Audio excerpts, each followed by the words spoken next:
Okay, so the footage looks really bad. It's faded out. So at first, let's go ahead and drop some bars. So the cinematic bars are dropped. It's color graded now. Let's begin. Hey guys, welcome back to the channel Opinions Matter. And this episode is going to be all about this Lenovo Chromebook. The Chromebook, as you can see right now, we are going to talk about today is a Lenovo C330.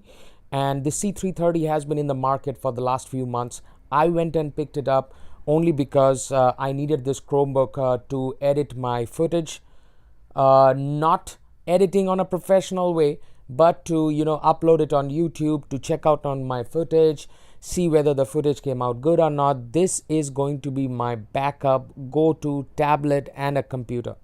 Now it goes into very different modes. It has got a tablet mode, a stand mode, and these are all the modes that you can turn this small Chromebook into. My favorite mode is always the like the stand mode, because in this mode I can just scroll the screen, and yes, it is a touch screen.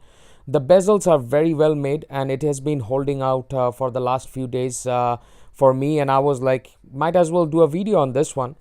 And like whenever I was comparing the thickness, it's actually not that thick. Yes, it is a thick than an iPad, but it's not that thick. Like I can give you the exact dimension, but like it's like half a finger size, like, to be very frank. You do have the luxury of a headphone jack, but watch this. When I slow down, you will see that the touch response is not that good. That's the reason I have slowed down the footage, so that you can see the touch response. But hey, you cannot complain. Again, for a price of $249 to $319, keeps on varying all the time. On the left hand side, you'll see a USB-C, very good, HDMI, USB, and an SD card slot.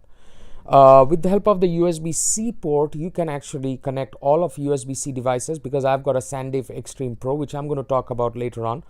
And I can connect this to an external monitor. If I have a Chromecast, I can actually add a Chromecast and do wireless display also.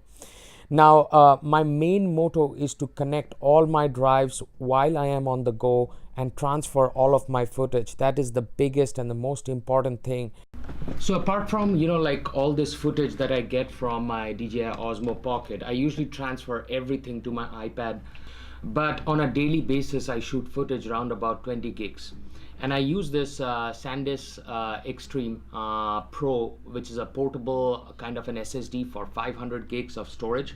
I use this and I keep this in my backpack to transfer all the footages as a backup. Now, where does this Chromebook comes into play? And this Lenovo Chromebook actually gives me that extra edge of transferring all my footage, viewing all my footage. Now I'm shooting with a Sony A6300, and I can directly transfer all these footages to my Chromebook, and I can transfer all of that to an external hard drive.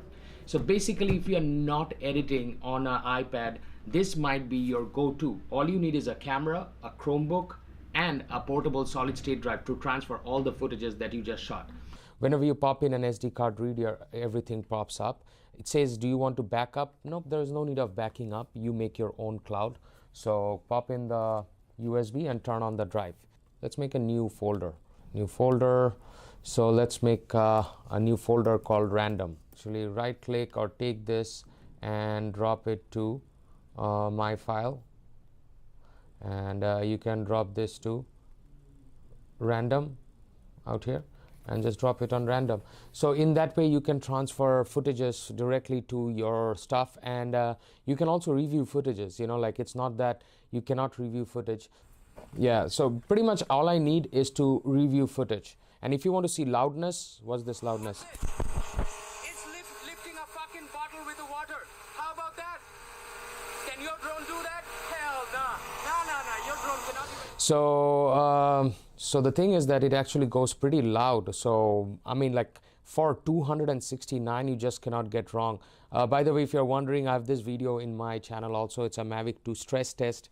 We were going crazy on this, and that's how you like. I mean, like, I like this small, like kind of not a very cool graphics, but I mean the touch is not that bad, to be very frank. if I log out, you can actually give this Chromebook to your family or friends. They can log in with their password and you can add people, and literally this one computer becomes for your whole family. So brightness on the screen is pretty good. As you can see, I'm sitting outside right now, and the brightness is pretty good. So quick wrap up what's there inside.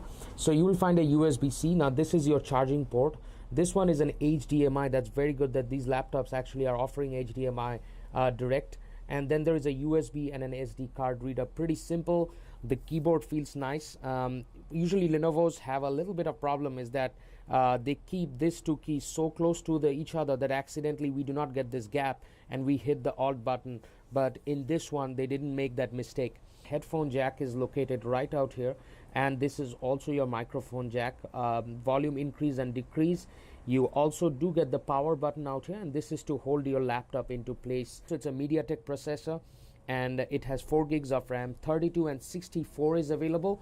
The Chromebooks are, you know, like an Android based platform, but not all of the apps are compatible. But then again, that's not a big thing because the price is only $300. Basically, you can surf the internet, upload your footage, a little bit of editing. I've heard a lot of my friends are doing a little bit of editing, not that good quality though, and backup, you know, like backing up footage. That's a very important thing for me, and that's the reason I picked up a Chromebook. Let me know in comment section below what you think about Chromebooks. Do you own a Chromebook, and how do you use your Chromebook?